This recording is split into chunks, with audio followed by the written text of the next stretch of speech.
Are Americans finally waking up? Here's a story from the early 1700s that may give us a clue to see what may be happening around us. John Adams, back in the 1700s, was visiting a dying man who had been bedridden for a long time. And the old man complained to Adams that his country was falling apart. He was really sad. And then he was talking about it more and more, and he was getting really agitated. And the old man said, lethargy and stupidity prevailed among the people, and this really broke his heart. And the old man grew then even so more agitated.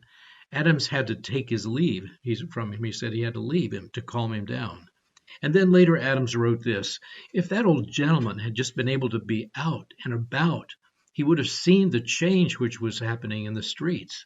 He said, Adams said this: town and country were all alive with the spirit of liberty. And then Adams wrote this further. He said there was, quote, a rapid awakening and a revival of American principles and feelings. The revolution, he said, was in the minds and the hearts of the people, a change in their religious sentiments, in their duties and obligations. He said this radical change in the principles and opinions and sentiments and affections of the people was the real American Revolution. And it developed really rapidly in the colonies in the 1770s. So my question is this: are we seeing something a little bit similar in the same stirrings of the people that are happening right now? Something's different, and something's just been different in the last 2 to 3 months. Consider this: people are becoming a whole lot more observant and actively observant. They're actively turning off the mainstream media, including the untrustworthy Fox News contents, which many of them have been addicted to for years. They're doing their own research on COVID, realizing, as they do this research, that the mainstream media is not telling the truth about what really is happening medically with this whole crisis, this whole pandemic. They are realizing that the terrain theory of medicine is a lot more sound than the germ theory. They don't want confinement and vaccines to protect them from germs. They want to make their bodies strong enough to fight germs and viruses, to develop immunities. And they're making plans to, and they're purchasing the proper nutrients they need to get stronger so that their bodies are stronger and can fight these things off naturally. They're making plans to get their families together for the holidays. They want to live healthy and happy lives by doing the right thing and not depending on medicine, which has proven itself to be so unreliably mistaken over the last year. Here's another instance: 30% of Democrats and 97% of Republican voters are beginning to think for themselves as they analyze what happened in the election, and they are arriving at the conclusion that this election is in the ongoing process of being stolen. And they're watching this, and they're watching to see what the authorities are going to be doing about this. And the authorities are doing things about this in these swing states in which there were so many irregularities. The vast majority of adults, it is quite clear, voted for Trump. And people who will open their eyes begin to see this. And this in itself is a cultural indicator that the nation is turning away from its previous flirtation with liberalism. We're seeing what that did to our country. And we're realizing that we are in a downward spiral of self-destruction, and something has to change.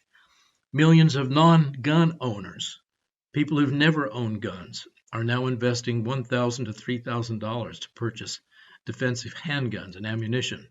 Parents are realizing that they were totally deceived about their local school curriculum and are permanently withdrawing their children from the public schools, looking instead and finding alternative online education opportunities.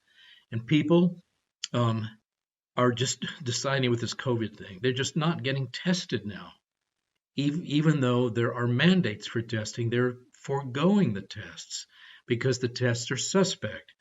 With so many false positives, they're realizing that this is not helping the situation. Now, here is the most impressive indicator of all that something is changing.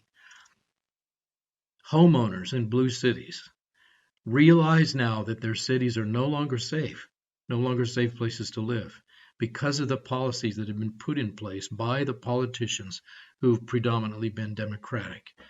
And these homeowners These citizens are investing heavily in leaving. In fact, they're willing to lose money to get out of there, sometimes selling their homes at a deep loss, and they are leaving in droves. They're making the extraordinarily hard decisions to leave their hometowns and their home states, to relocate to more conservative rural law and order jurisdictions. And this, I think, is the most critical indicator of all of what we're seeing.